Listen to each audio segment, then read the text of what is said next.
Realiza su informe verbal ante el tribunal la señora representante de la Dirección de Asuntos Judiciales de la Procuración del Tesoro, doctora María Rosa Silva.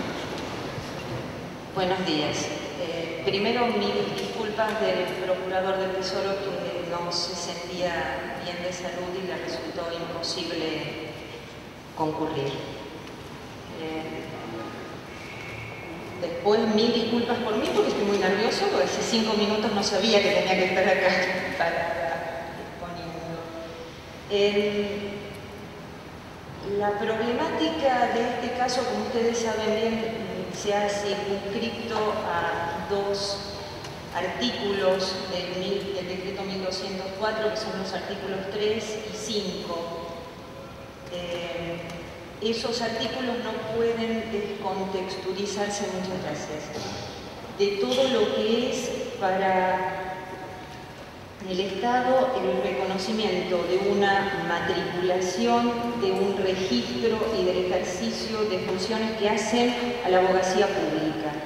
No se está en ningún momento cuestionando las funciones del Colegio Público de Abogados ni el resguardo o el control que el colegio ejerce de la profesión liberal. En ningún momento se está cuestionando. Doctora, si usted me permite, el tribunal lo que desea es intercambiar algunas ideas y hacer algunas preguntas para aclarar las posiciones de las partes. ¿Cierto? Y en la presentación que hace el Estado, hay una cuestión previa a la que usted señala, y es sobre la validez constitucional del decreto 1204. Y se lo ha cuestionado en su constitucionalidad por establecer que hay una delegación.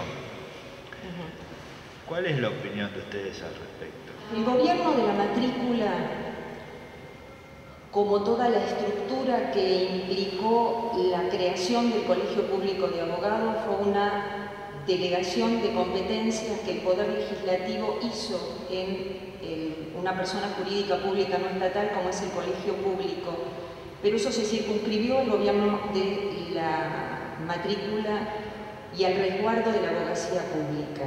Lo que hace la ley de delegación en establecer competencias al Poder Ejecutivo y fundamentado en el artículo 1 y en el artículo 2 de la 25.414 fue facultar al Poder Ejecutivo para establecer un sistema de matriculación y de registro primero y de matriculación después.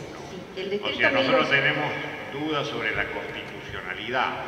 O sea, concretamente, si usted nos puede aclarar si considera que ese decreto fue dictado en uso de atribuciones delegadas por el artículo 1 de la 25.414 o por el contrario constituye una atribución que emerge de la zona de reserva de la administración, porque eso no está claro en el recurso. El decreto 1204 se funda en el 99, inciso 1, el inciso 2 y en las normas de delegación. Las normas de delegación establecidas por la ley y receptadas en el decreto se refirió a determinadas materias del decreto. La desregulación de la matrícula en lo que hace a la abogacía pública por parte del colegio y la asunción por parte del Ejecutivo es una materia de administración, que ya sea que se le enfoque dentro del 99 inciso primero como una competencia propia, no quiero utilizar el concepto de reservada, como una competencia propia del Ejecutivo de regular la abogacía pública como ejercida por funcionarios de acuerdo a la ley del cuerpo de abogados, o ya sea que se la tome como una delegación de materia de administración, se puede, si bien la norma no es clara en cuanto a la fundamentación y utiliza tanto la ley de delegación como el 99 inciso primero, Pero concretamente, ¿cuáles son las disposiciones de la ley 25.414 que autorizan a dictar el decreto en este tema específico? El artículo Si me permite, el inciso F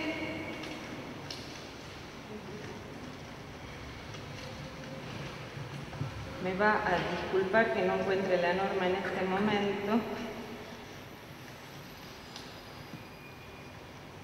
El artículo 1, el 1F. Punto 1F y punto 1F.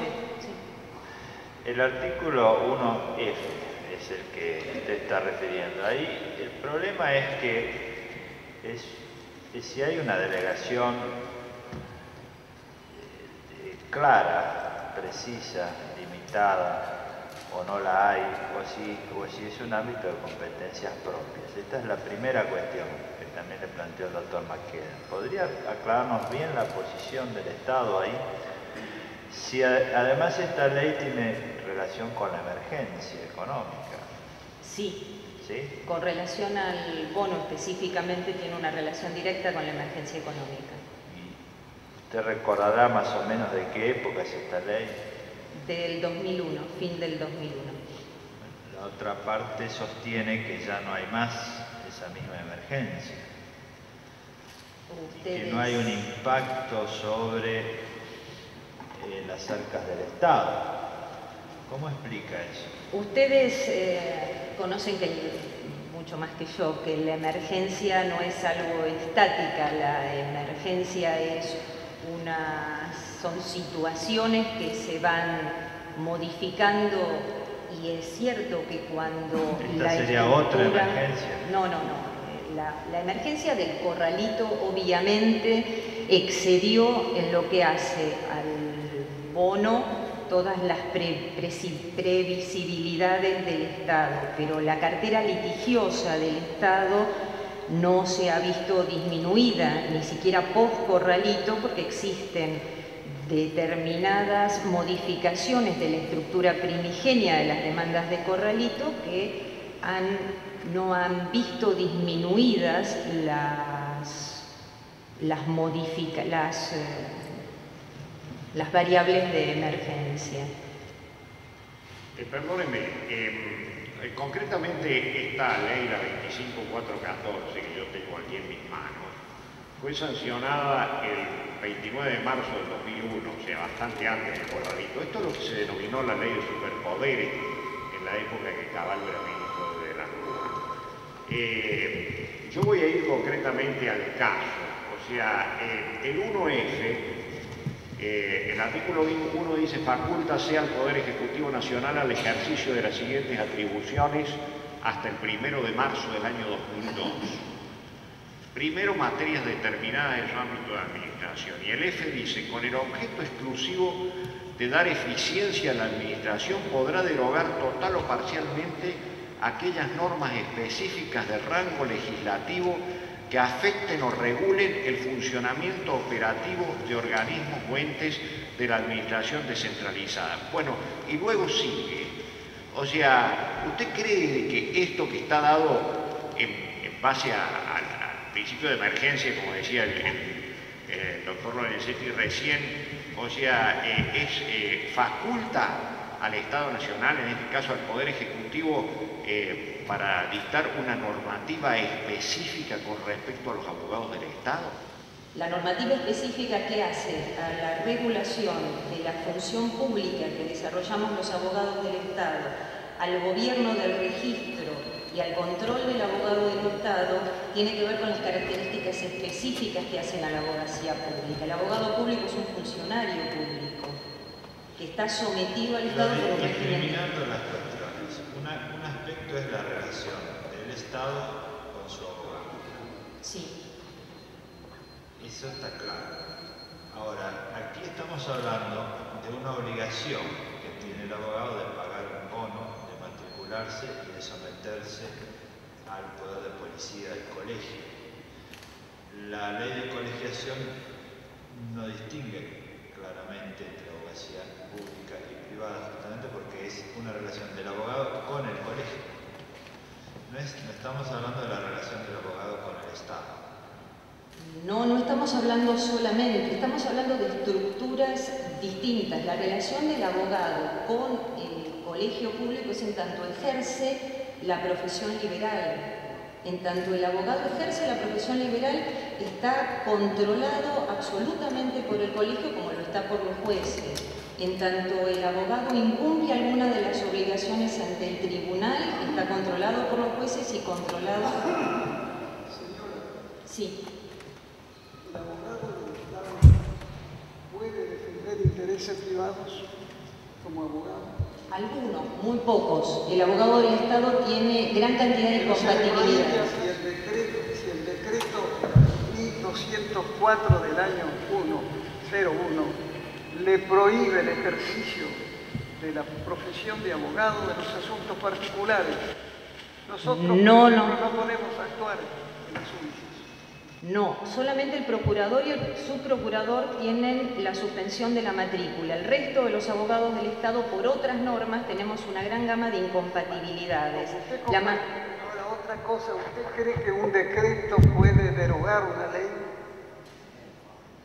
Yo creo que Porque usted sabe perfectamente bien como abogado que por lo menos Kelsen me decía que es necesario que se tenga legitimidad, legalidad, validez para tener vigencia.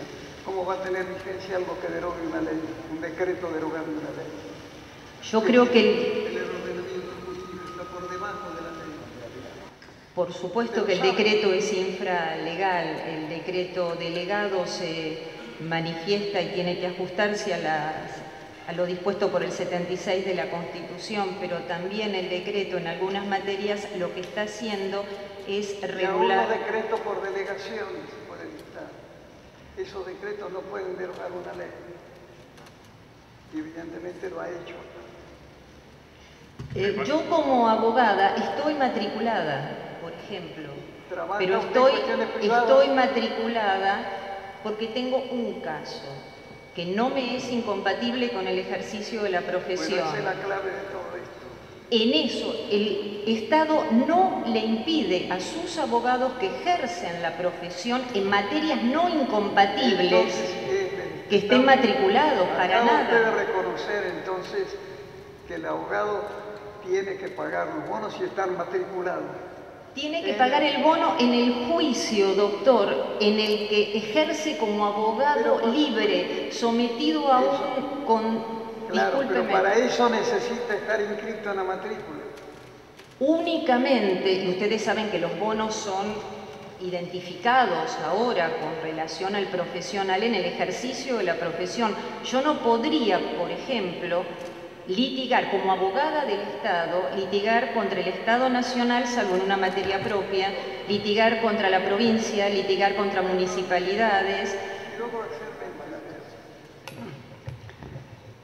El abogado del Estado, si fuese un funcionario público, puede estar absolutamente inhibido para actuar en cuestiones privadas. Nosotros, los jueces, no podemos actuar. El personal de la Corte tampoco lo puede hacer. Tiene razón, pero las normas que regulan la abogacía pública establecen otro tipo de incompatibilidades. Pero entonces... En ese caso, el abogado está sometido absolutamente al colegio público. El abogado del Estado que ejerce a su vez la profesión liberal, que no son todos, que es una mínima cantidad, esos abogados se matriculan y pagan la matrícula. Todos están matriculados. Si dicen ahí que basta con estar en el registro, eso lo dice el mismo decreto en el artículo 5. Pero son los abogados que ejercen la representación del Estado en los litigios, doctor. Discúlpeme si no soy lo suficientemente clara, pero yo en el ejercicio de mi profesión liberal, vuelvo a decir, la función me impide casi ejercer. Yo estoy matriculada al día con el pago y sin ningún tipo de demora en mis demasiados años. Ustedes no necesitan, de acuerdo al artículo 5 del decreto 1204, no necesitan matricularse en otro lado. Como directora de asuntos judiciales, no, doctor. representando o patrocinando al Estado Nacional, no. En el ejercicio de la profesión liberal, sí. ¿Usted no tiene problemas entonces? No de este tipo. Doctora, volviendo un poco a la otra cuestión. Es cierto que hay una relación entre el Estado y sus abogados. Sí. Pero acá lo que estamos discutiendo es un planteo que hace el colegio público. ¿Usted considera que el fundamento jurídico del decreto, al fundarse en la ley, en el inciso 1F, es constitucionalmente defendible? En lo que hace a los artículos 1, 2, por ejemplo, que se fundan también en el 1 de la ley, no me cabe la menor duda. Y creo que constitucional... ¿Cuáles son los fundamentos? El Congreso decidió que el control de la abogacía estaba en el colegio público. No precisó, salvo en los debates. En los debates se habla claramente del ejercicio liberal de la profesión. Deme un segundito más. El poder legislativo no circunscribió claramente los ámbitos de acción del colegio, tal vez, pero si el poder ejecutivo, el poder legislativo por vía de la emergencia facultó al poder ejecutivo para la regulación de la abogacía, que siempre la tuvo, no solamente por la delegación, el 99 inciso primero faculta, y antes estaba facultado el poder ejecutivo a regular una matrícula, un registro o como se quiera llamar, doctora, propio del abogado. Perdóneme, pero para mantenernos en el tema, el decreto 1204/01 en alguna medida alega que el cuerpo de abogados del Estado no puede estar dentro de la regulación que los otros abogados, que todos los otros abogados que ejercen libremente la profesión, porque esta regulación del Colegio Público de Abogados afecta el funcionamiento operativo del organismo. Lo dice concretamente en las hojas 280 del Estado Nacional. ¿De qué manera la sujeción de los abogados del Estado al Colegio Público de Abogados de la Capital Federal afecta el normal funcionamiento del Cuerpo de Abogados del Estado? Los abogados están sometidos a un sistema disciplinario y a un doble régimen, a una sumisión, sumisión es una palabra espantosa, a un sistema disciplinario por parte del Cuerpo de Abogados del Estado, y están sometidos jerárquicamente también al Ministerio. El sistema de control de sumarios, de regulación y de auditoría que sufre el abogado del Estado es independiente del que pueda tener el colegio. Es una relación que tiene el Estado con el abogado. En esa relación no puede, porque es una relación de empleo público y estatutaria, no puede entrar el colegio público. ¿Cómo no van a estar sometidos ustedes a ese aspecto de control de ética que no es de la administración? Usted me está hablando de todos controles administrativos, porque todo lo que tienen los abogados del Estado son controles administrativos. Es con relación al empleo público. Estoy hablando de los controles de ética en la actuación profesional. Eso no lo tiene el Estado, lo tiene el Poder Ejecutivo. Eso lo tiene el Colegio Público. Disculpa, me permito disentir. Yo creo que el control que tenga el Estado por vía del sumario administrativo, que es porque es una relación administrativa que tiene entre el empleado y el empleador en este caso, también incluye toda falta ética y puede ser sujeto de sumario, toda falta ética que como sanción puede generar una sanción, un actuar fuera de un actuar ético, independientemente del control que tienen los jueces. El abogado empleado de una empresa que tenga un sistema similar no tiene que estar sometido al Tribunal de Ética del Colegio Público de Abogados? La representación del Estado la pueden tener solamente los abogados del cuerpo, nada más, o abogados que ingresen al cuerpo de abogados del Estado o abogados que se sometan al régimen, con todo un cúmulo de incompatibilidades donde el abogado puede ni siquiera disponer de sus honorarios, el decreto lo prueba. El decreto ha establecido costas por su orden cuando estados locales o nacional es parte, y el Estado, el abogado del Estado no puede ni siquiera cuestionar ese tipo de regulaciones. Pero un particular, ¿ante quién puede denunciar una inconducta o una falta de ética de un abogado del Estado? Lo hacen habitualmente ante la Procuración del Tesoro de la Nación, el área de auditoría. Ante el mismo mandante de ustedes, ante la misma autoridad. Ante el Procurador del Tesoro, el director del Cuerpo de Abogados. ¿Y usted no cree que eso rompe el principio de igualdad de la ley entre todos los abogados que ejercen en el fuero? No, porque el Poder Judicial también puede ejercer funciones disciplinarias. Es más, habitualmente, cuando el Poder Judicial toma conocimiento de alguna falta de algún abogado... Estamos hablando de inconductas o de falta de éticas que están delegadas por la ley al Colegio Público de Abogados. O sea, al cual tendrían que estar sometidos todos los abogados. Al cual estamos sometidos todos los abogados en el ejercicio libre de la profesión, sí. ¿Y por qué los abogados del Estado tienen que estar, estar exentos de eso? El abogado del Estado está sometido a controles, está sometido al control de la auditoría, está sometido a sumario y toda falta de ética es sancionada previo derecho Pero no en ejercicio el ámbito humano. del Colegio Público. No en el ámbito, porque el colegio público, vuelvo a decir, la estructura central del esquema son ámbitos distintos. La abogacía pública no es la abogacía Vamos a ver privada. un caso típico. El decreto 1204 del 01, en las disposiciones del artículo 5, permite que el Estado pueda ser representado por un abogado que se encuentra suspendido en el ejercicio de la profesión por una sanción del colegio.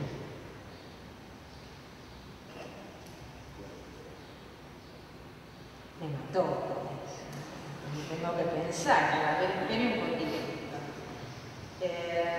Si la matrícula, como derivación lógica,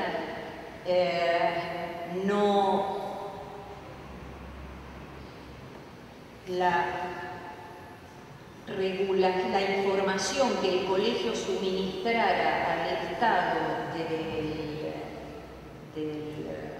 incumplimiento llevaría a que el Estado lo excluyera por falta de ética y por no cumplir con los deberes de funcionario público, no cumplir con los deberes en el ejercicio de la profesión de la representación del Estado. El Estado no quiere tener abogados no éticos. No es que el Estado pretenda que sus abogados no sean sancionados. No es que el Estado pretenda que el Poder Judicial no pueda sancionar a un abogado del Estado. No estamos hablando del Poder Judicial, estamos hablando del Colegio Público de Abogados.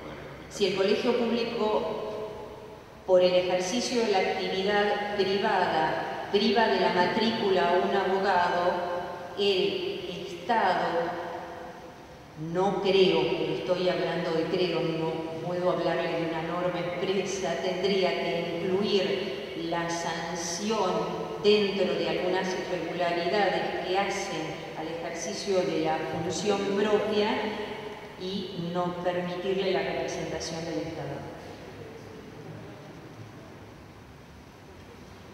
Sí, perdón, doctora, quería invertir la pregunta. En una falta de ética grave, supongamos, el procurador se denuncia ante el procurador del Tesoro dispone un sumario, se hace un sumario, se dispone la cesantía del abogado. ¿El procurador del Tesoro tiene competencia para suspenderlo en el ejercicio de la profesión? No. No, en el ejercicio liberal de la profesión, la procuración, de acuerdo al grado jerárquico que tengan o en las distintas áreas de sumario, no tienen competencia. decir. Es decir, que la falta de ética profesional en el ejercicio de la profesión en representación del Estado se agotaría en la sanción que el propio Estado, expulsándolo de su cuerpo, le impone al abogado. Sí, con el mismo esquema que me ha planteado el doctor, el colegio público privaría de la matrícula a un abogado por el hecho de que en un sumario administrativo se lo exonere o se lo cesantee por faltas en el ejercicio de la abogacía pública. ¿No sería eso un poco desigual? Inversamente también, creo. Sí. Sometemos al abogado del Estado a más controles, al del colegio público, al del Estado en sus distintas áreas, a una persona jurídica pública no estatal, a la persona jurídica estatal, le limitamos los honorarios, le establecemos régimen de incompatibilidades estrictos, a la vez lo sometemos a un control de la matrícula y a una responsabilidad personal, inclusive por el pago del bono si es que el Estado no se lo paga, a sanciones disciplinarias por el no pago de bono, por ejemplo, a un abogado que puede llegar a tener 1.500 causas.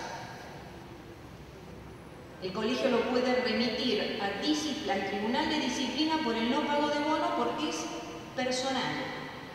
Si el Estado no se lo paga, lo soporta el abogado. También es desigualitario, ¿no? Creo.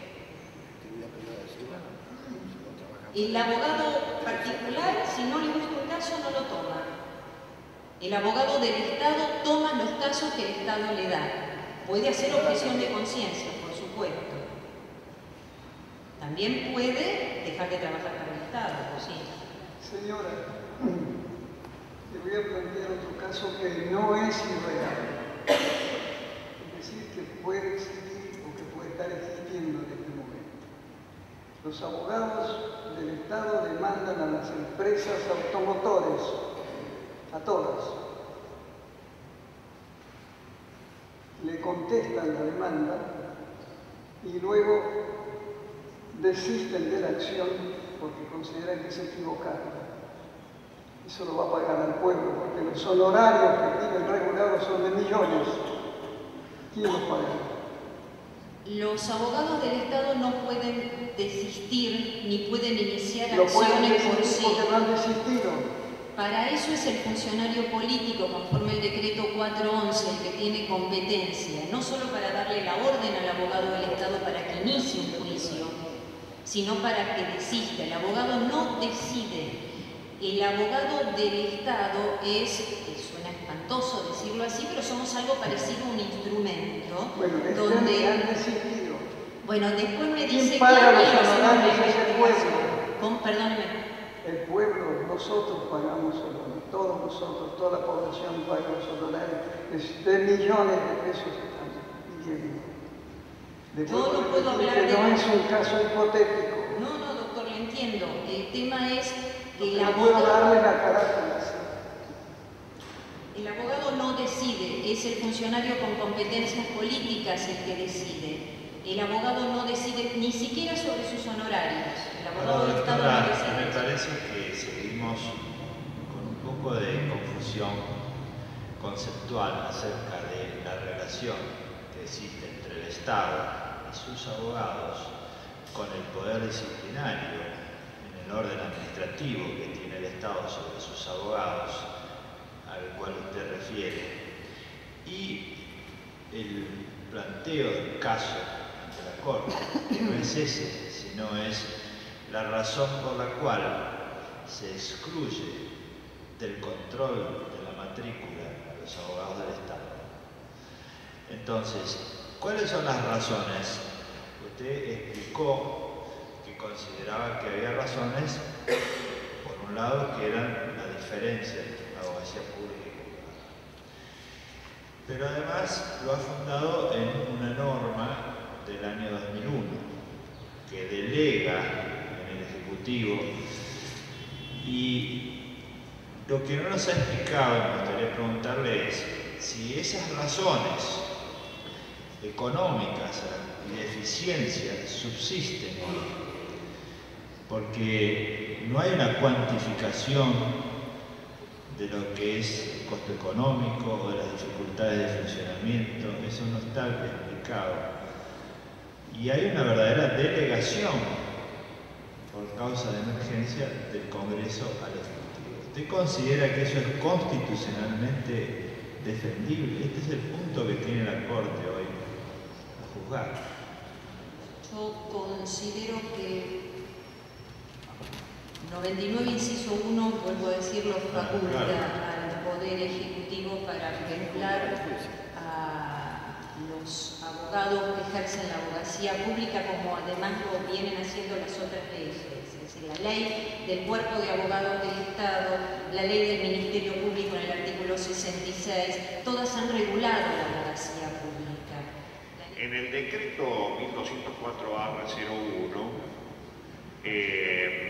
se afirma que esta delegación legislativa, de la cual se desprende el decreto 1204/01,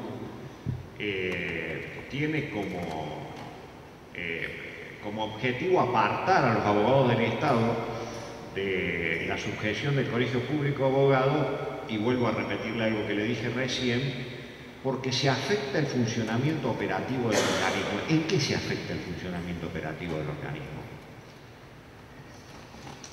Se afecta económicamente los pagos, vuelvo a decir, los pagos de bonos también salen del erario público. El bono lo tiene en principio, lo paga el Estado y lo paga con fondos del Tesoro de la Nación.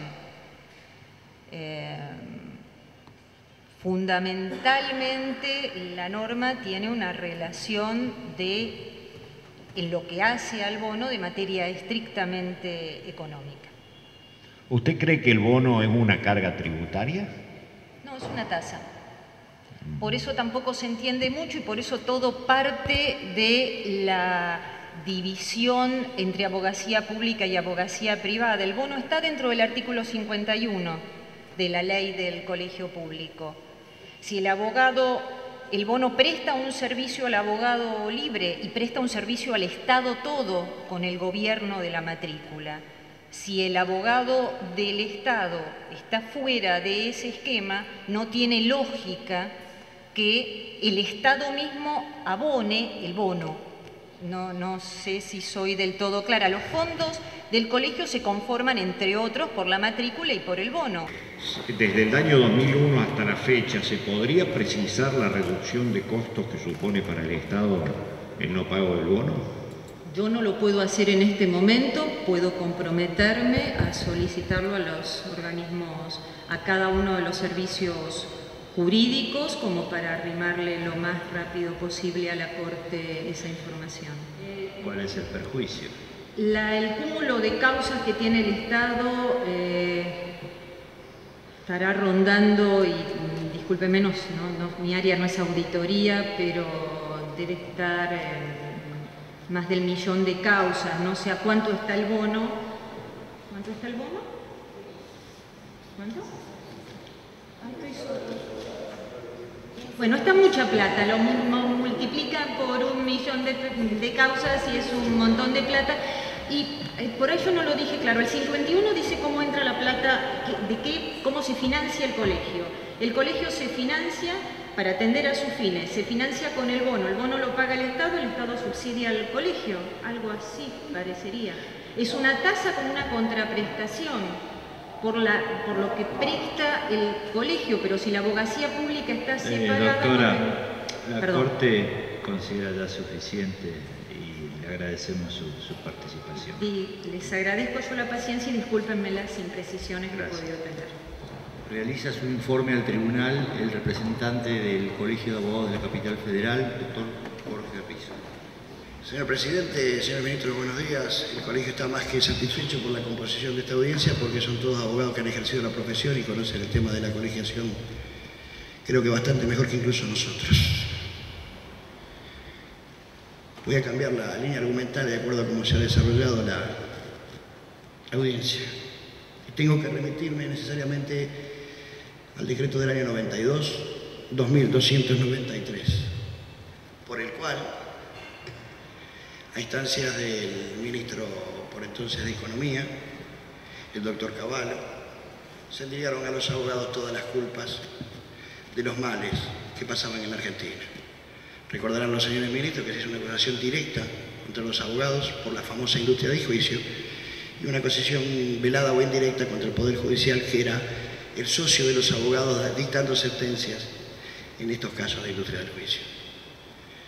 Los avatares políticos hicieron que el ministro Cavallo afortunadamente tuviera que salir de la administración pública, pero en el año 2001 volvió por sus fueros y mucho mejor que antes, con el mero objetivo de que no se caiga la ley de convertibilidad.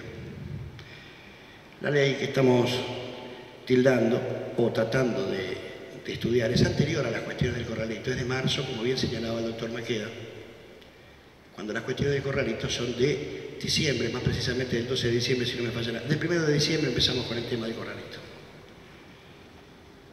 La ley que está en cuestión es la que dota de superpoderes al doctor Cavallo.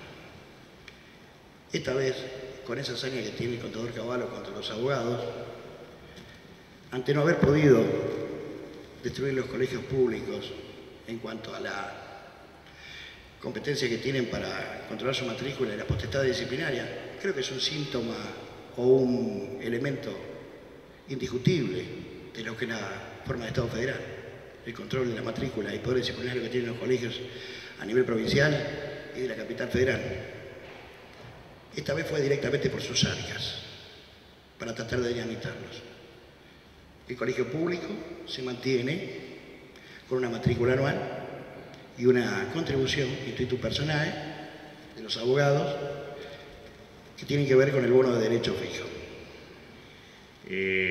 ¿Considera que el Colegio Público de Abogados tiene un interés directo, concreto y específico en este pleito o actúa en carácter de representante de los abogados matriculados? Los fondos son del colegio, doctor Maqueda. Si tuviéramos que dividir, si tuviese liquidar el colegio público, no, los fondos no irían a prorrata a los abogados. Necesariamente no son de los abogados, son del colegio. Más allá que con figuras literarias siempre decimos que es el dinero de los abogados, pero nos referimos a los derechos, a los servicios y todo ello. Bueno, en el caso de los consorcios, usted sabe que cuando hay restitución de importe por lo que fuere, va para el consorcio los dineros y nunca va para pagar al propietario. Doctor, usted señaló una crítica a la ley que denominó de superpoderes, que es un poco el origen o la fuente jurídica del decreto. Y en sus presentaciones dicen que las razones que fundaron la emergencia económica de aquel momento hoy ya no subsisten. Ustedes afirman que hoy no hay emergencia económica. No lo afirmo yo ni lo afirma el colegio que represento, doctor, lo afirma el presidente de la Nación cuando dice que hay un superávit de 50.000 millones de dólares de reserva en el Banco Central. En aquel momento estábamos en la precrisis del 2001. Creo que han cambiado diametralmente la situación. Nosotros sostenemos que ya debatir este tema es un dispendio de jurisdicción absurdo, que lo único que hace es interferir en el buen desarrollo del servicio de justicia para los justiciables comunes. Sí, sin embargo hay leyes que mantienen la emergencia económica. La emergencia económica, tal cual ha resuelto el tribunal en el fallo Peralta, no puede estar ilimitadamente suspendida en el tiempo.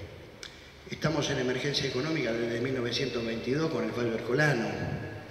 Hay un artículo muy interesante del doctor Sagüez de la ley del año 1990 que justamente habla de la Argentina en emergencia permanente. Sobre la materia, si no vamos a los próceres del derecho, podemos buscar en el fallo Callao la opinión que tenía Bofi Bollero al respecto. Recordemos que las emergencias tienen su fuente en la doctrina clásica de John Locke y en los fallos jurisprudenciales de la de la justicia norteamericana. Tanto en la doctrina clásica como en la justicia norteamericana hay dos preceptos que son inalterables: el principio de equidad y de justicia. Porque recordemos que cuando surgen las normas de emergencia, y acá parafraseo a Sagüez, se enfrentan la norma de emergencia con el ordenamiento jurídico. Si la norma de emergencia excede el marco lógico y jurídico, puede desaparecer íntegramente el ordenamiento jurídico y hasta la Constitución Nacional. Doctor, usted señala, me parece muy bien la explicación ampliatoria que ha dado recién respecto a los argumentos que existen en la causa. El otro argumento que presentan ustedes es que hay una extralimitación de la delegación legislativa. No hay dudas, porque el inciso es específico cuando dice que se altere la función específica del Estado. El abogado del Estado paga su bono. Es una obligación de título personal, no es una obligación del Estado Nacional. De hecho, y para aclarar algunas cosas que estuvieron charlando con la colega que me precedió, a la que yo comprendo, porque muchas veces cuando uno depende del Estado tiene que defender situaciones que son indefendibles, pero bueno, es parte del juego del libre ejercicio profesional. El abogado estatal puede tener su cartera de clientes privados y además tiene la posibilidad de ser un trabajador que cobra un salario como empleado estatal. Se abstendrá de litigar contra el Estado y después puede hacerlo en todas las causas que quiera. Esa como primera medida. Como segunda medida, el trabajador abogado, como me gusta llamarlo a mí, que trabaja por una empresa privada, tiene las mismas limitaciones. No puede decir yo este juicio no lo llevo, tiene que pagar el bono, así lleve 300 o 400 causas, y por ahí, hasta por un acuerdo precontractual, le ha limitado el cobro de los honorarios que le regulen en el juicio. Esto es práctica habitual de todos los días, más allá de que nosotros siempre estamos por la defensa de los honorarios, todo lo que ustedes saben bien. Pero es parte del juego del ejercicio profesional, tanto en la actividad privada como pública. Yo creo que anoche estuve leyendo algunas cosas importantes, me fui a las jornadas que armó la asociación en el año 64, pasé por la ley que creó el foro, el decreto ley que creó el foro en el año 72, las dos veces impulsadas por la asociación que presidía el decano de la Corte.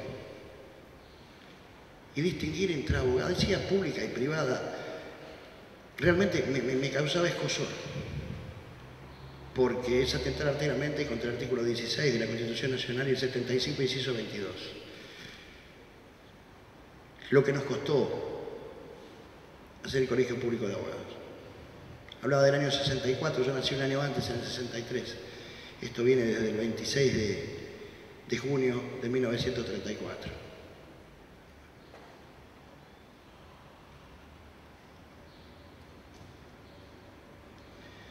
Es decir, que esta extralimitación de la delegación legislativa que ustedes argumentan ha sido refutada por la abogada que lo precedió, señalando que en realidad se fundamentan en el inciso 1. ¿Cuál es su respuesta a eso? La ley 23.187 fue reglamentada en su oportunidad, su ejercicio, y no por una reglamentación posterior, por un órgano competente, como en este caso sería el Poder Ejecutivo, hacer modificaciones legislativas de fondo. El decreto necesariamente tiene un orden de operación y la pirámide invertida de que es posterior a la de la ley.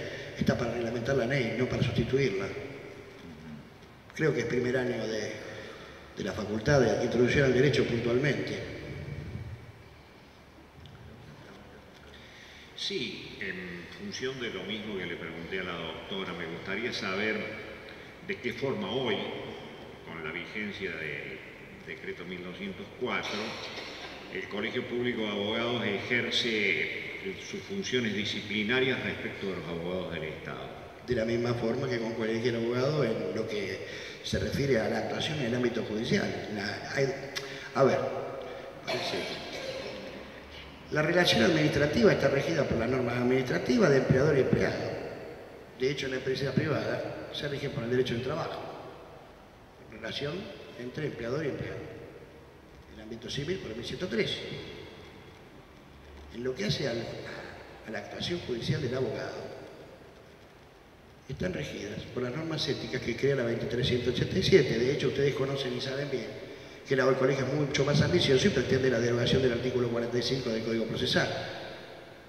Creo que me limita de ningún otro tipo de apreciación el tema.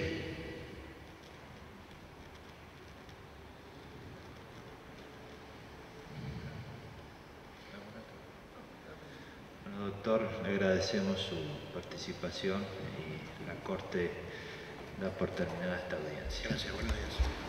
Se invita a las partes a firmar el acta en este escritorio, por favor.